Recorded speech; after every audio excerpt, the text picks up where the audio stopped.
Good morning from beautiful Brisbane, Australia, and welcome to Healing from Complex PTSD.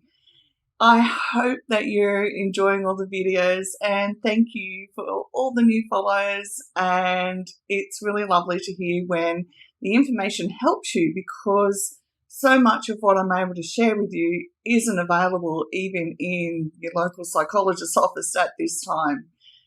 I wanted to give you a very raw and real update, as I've done all along, about depression. Now, just a quick recap, but a lot of what comes into this, the foundational stuff before this video, is in all the videos on depression in the YouTube library. Sorry, I'm trying to think of about 5 different things at once. Anyhow, so you can find it there and find my journey with depression and all the different facets that I've found out along the way. Now, my diagnosis initially, quite a number of years ago, was major depressive disorder. But I sat there and said to the doctor, but I don't feel depressed. And it's been a very, very long journey with this to even be able to find the pieces and even understand, plus all the research I've done for the certification to understand what's happening. Now, I didn't feel it in my body, and over time I learned that I didn't actually feel or sense or experience my emotions in my body. And becoming embodied with complex trauma is one of the most challenging parts of recovery. And what I've had to do is work to have all the parts in my brain connect. So when you think of the current wording is, I don't feel safe, or I feel safe in this incident, what we're saying is, I feel connected here, or I don't feel connected there. And in our brain with complex trauma, so much of it isn't connected properly because a number of parts need some recovery work, but the prefrontal cortex runs through nearly the entire brain. And getting that back online, it then begins to put the rest of the brain back online, which then moves us into a place of being able to become embodied, in that we begin to sense and feel and experience everything internally. There's a lot more to that than I've got time to share with you today, but that's a very, very basic outline of a very complex process. However, it can be done because I'm sitting here and have done it. Now, on YouTube, there is a video called Examining Depression Through the Lens of the Brain, and that's by Dr. Helen Mayberg. And when I watched her video, she's a neuroscientist, and she explained how they zapped a particular part of the brain, which they don't tell you what it is, for high-functioning professionals or CEOs who had had depression for a very long time and couldn't get rid of it. And they lead high-functioning lives, they exercise, they eat well, they do everything that the normal education on depression is, and they couldn't get rid of it. So they zapped this particular part of the brain, and for the first time in their life, these professionals were able to be free of the depression. So, of course, I want to front up for that.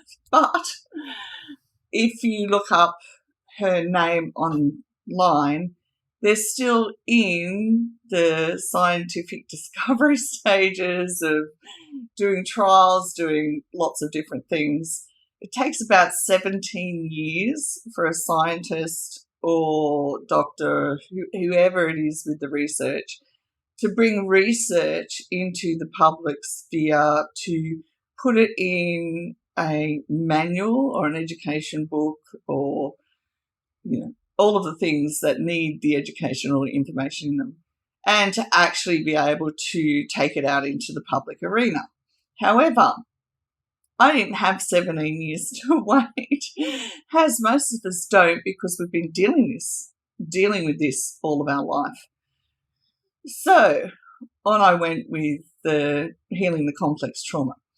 So as I became embodied through connecting the different parts of the brain and working towards noticing the sensations in my body, I then began to be able to recognize more quickly when the depression trigger went off.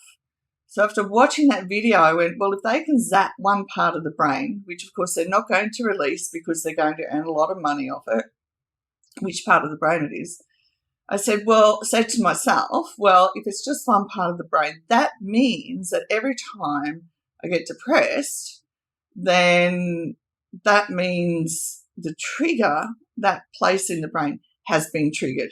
It goes off and that's it, the depression takes over. Now, the one thing that you'll notice through all the videos of depression is I explain how depression, it seeps in like a fog. You just don't see it coming, okay? So you can be in the middle of a depressive episode, and it's not until you're down and out that you realise that it's actually here and you're depressed and you're not functioning as well as you would like to. It's very insidious, okay? So what's happened since I've become more embodied is I've been able to recognise when the depression is here more quickly and deal with it more quickly. So then I began to recognise when I could feel the state of depression in my gut. So when you become embodied, you then be able to, it's like you then have the ability to shift that around. And then, so I shifted around and I didn't stay in that state of depression. And then the next time I could sense it coming on, I could feel it in my head, up in my brain area. And I got a real sense of the depression being held in place by the abandonment wound, okay? I haven't got any further than that at the moment into the next step.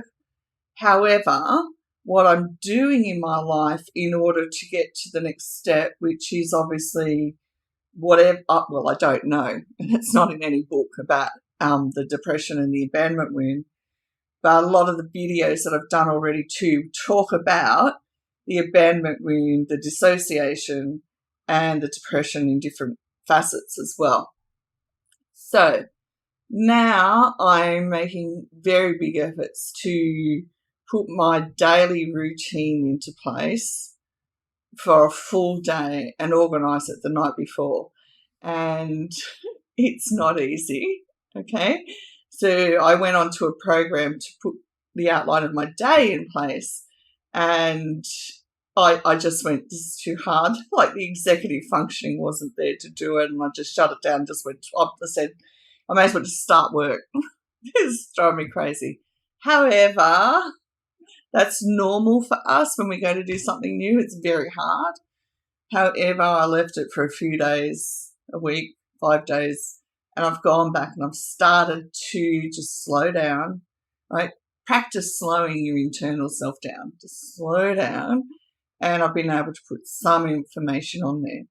So it's all wins. So for you, I want you to be able to take away from this that develop that internal sense of finding which part of the body the depression is, shifting that energy around, okay? And we shift it around by being able to relax a bit more and being willing just to let it move on, just to let it move through. Whereas complex trauma, our survival brain tends to hold on to things too much. Okay, I hope that helps, and I'll see you in the next video. Bye for now.